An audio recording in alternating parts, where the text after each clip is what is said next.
Hi guys, Happy New Year to you all and welcome to 2021. We made it this far by the grace and mercies of God. I pray that 2021 is going to be good to us all. We are starting the new year with this delicious goat light soup. Yes, a new year, Aponkye Nkrakra. Come along and let's get started. Goat light soup is all about the marinade you use for your meat.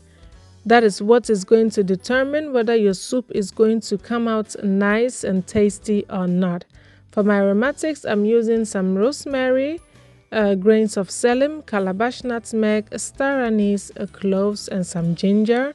And I have my tomatoes, my onion, and spring onion. But as always, I will list them all in the description box below.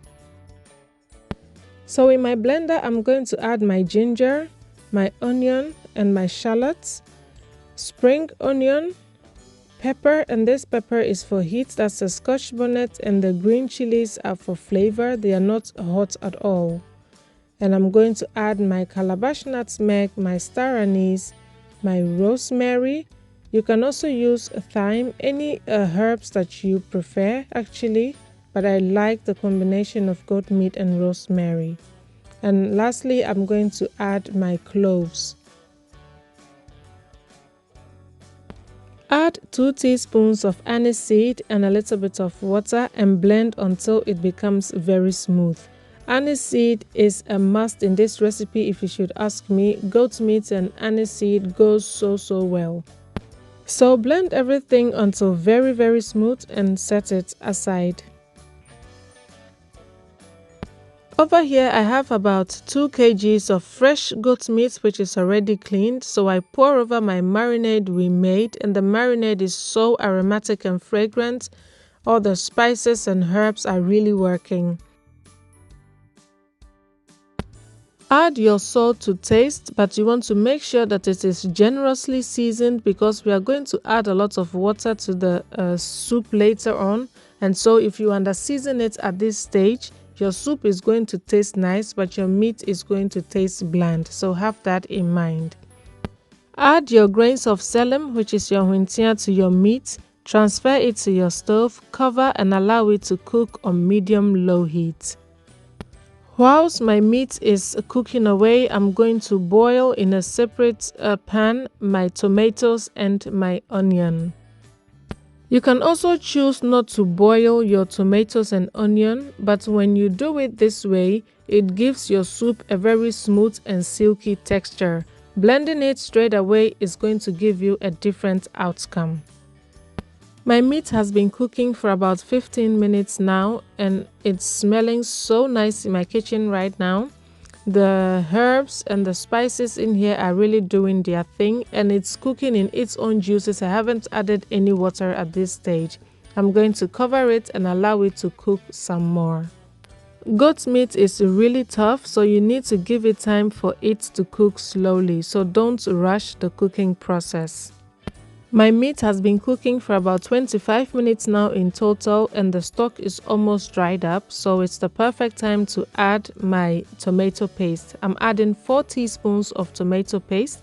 I personally don't like adding tomato paste to my soups, but in my goat meat it's a must because it helps gives your soup a very nice taste and a beautiful color. I'm adding about 500 milliliters of water to loosen up the tomato paste and the stock that is almost dried up, and I'm going to cover it and allow the meat to cook some more because it is still very tough at this stage. In the meantime, my tomatoes and my onions are boiled. As you can see, they have become very soft and tender. So I'm going to take it off my heat and blend it until it becomes very smooth. You don't need to strain this, but I like my soup very smooth and light, and that's the reason why I'm going to strain mine. Finally, I'm going to discard the chaff and set my tomato puree aside and check back on my meat. At this stage, my meat is softening up beautifully, but we are not there yet. But it's the perfect time for me to add our tomato puree.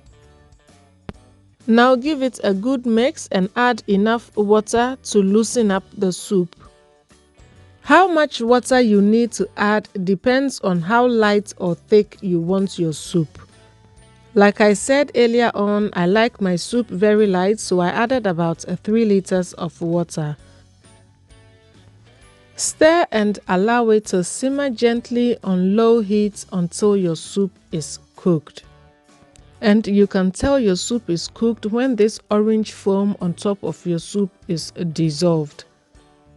And it may take about 20 to 30 minutes for it to get to that stage depending on how much soup you are cooking. So at this stage my soup is almost done, and whilst I'm waiting for it to be completely done, I'm going to make my fufu so that my fufu and the soup will cook at the same time. I'm working on a new fufu recipe and I hope to share it with you all soon once the recipe is perfected. And finally, our goat light soup, New Year Aponkye Nkrakra, is ready, and our fufu is also ready. So fufu plus soup is equals to on the wala fawo. The soup is so light and flavorful. The meat is tender, not too soft that it is falling apart, just as Aponkye Nkrakra is meant to be. So fragrant from the herbs and the aromatics we added. This is a very good soup to start the new year with. This soup is that soup that you can even have on its own on a very rainy, cold day to comfort your soul, or serve it with rice if you are like me who doesn't eat fufu. I really hope you try this delicious Ghanaian classic goat light soup. And of course, we are going to do it with fun and excitement, and definitely with lots of love, and see it radiate through the hearts of our family. Thank you so much for watching, guys. I wish you a happy new year once again. See you in my next video. Bye.